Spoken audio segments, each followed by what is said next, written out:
It's been clear to me as the president of the Institute that leadership really does matter. And Jim has been an amazing leader for the Eye Institute and for the community. Jim Tolbert's 40 years were transformational. He was involved in the creation of the clinic and the formation of a very unique partnership with OU. Jim's legacy here at Dean McGee is truly extraordinary. He began his service on the Board of Trustees in 1972. He's served now on the board for over 40 years, actually 41 years. He served as the chair of that board for more than 20 years.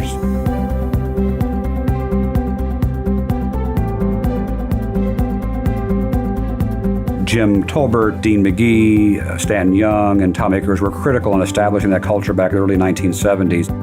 Mr. McGee had a detached retina, and he had gone to his ophthalmologist, had referred him to Telescostin and Tommy Akers, who practiced with Telescostin, and they successfully reattached his retina.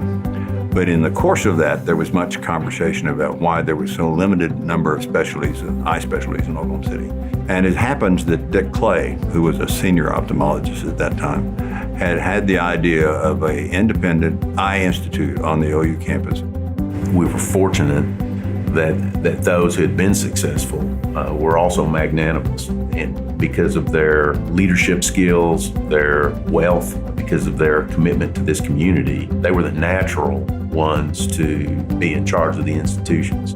And they formed this foundation and created a new board and decided to go forward with creating an independent institute on the campus of the university, which would house the Department of Ophthalmology. And the next step was to build a building. If you look at the dedication plaques for the building that was built in 1975 and the building that was built in 2011, there are only two names of board members on both of those plaques. One of those is Stanton L. Young, and the second is Jim Tolbert. So I think that's, again, a reflection of Jim's longevity and also his amazing influence for many, many years, really many decades at the Eye Institute. We had an unusual hybrid because the idea was to have a not-for-profit organization, the Dean McGee Eye Institute, would have doctors working for it, and their practices would be conducted there. There would also be faculty members who were practicing, but it would be hard to tell the difference to the outside public. It was under Jim's leadership, really, that the Institute became an elite research institution. That did not exist before Jim and would not have existed, I don't believe, were it not for Jim. Tom, I thought, was one of the most interesting people to work with I ever knew because he was not a natural manager. He was a gifted clinician. He was so passionate that it almost overwhelmed people. But Tom's real commitment, I think, his deepest commitment was to education. He really wanted to train doctors. And so that was infectious. We did a national search for a new executive and found this very young, very visionary, very imaginative young man in Houston. One of the theories, I think one of the most important things David did, he did very early. He recruited Gene Anderson from Houston to come and be the director of research. And it was really with Gene's recruitment in the mid-1990s that the Institute really began to acquire National Eye Institute grant support. And that resulted in a very short period of time, really, less than 10 years, that we became the 7th or 8th largest NIH-funded ophthalmology center in the country.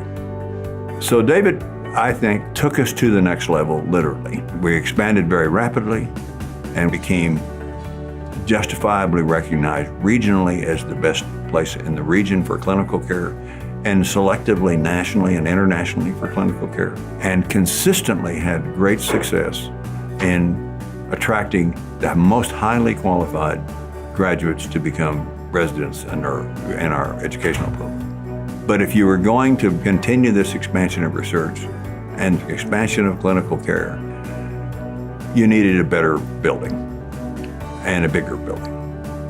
And ultimately, we decided we needed twice as big a building as the one we had. What has been done is been grafted on 75,000 more feet to the building at a acute angle, not a right angle, with a wraparound atrium in the front, with a wonderful glass lens on the outside.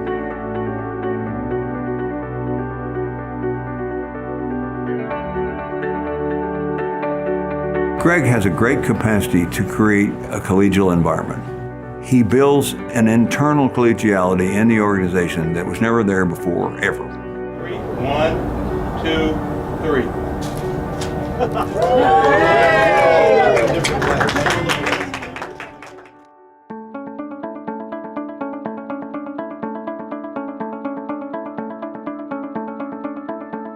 It has given us wonderful space to bring all the pieces of the organization in from all sides of the campus and to recruit new clinicians and new research people with ideal facilities. I felt that Greg had brought the organization to the maturity that it needed to be, certainly didn't need my hand, and I felt we had built a board that was strong enough without my leadership. He has the respect of almost everybody that you would want to have on your board. The current board was very excited and pleased for his coming, and we were in the process when we brought when we made this decision of bringing on some new younger members, and they seemed to be very pleased with it. So all those things made it was the right time. There are several traits of Jim's that I am working on emulating, and I don't want him getting too far away from me either.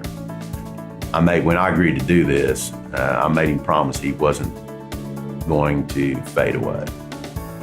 I mean, we really are world class. It's amazing, really. I don't really think the state of Oklahoma knows how special this place is. The rest of the country does. The rest of the world knows. It is going to be one of the world's great organizations in eye care, both in research and in education, and particularly in clinical.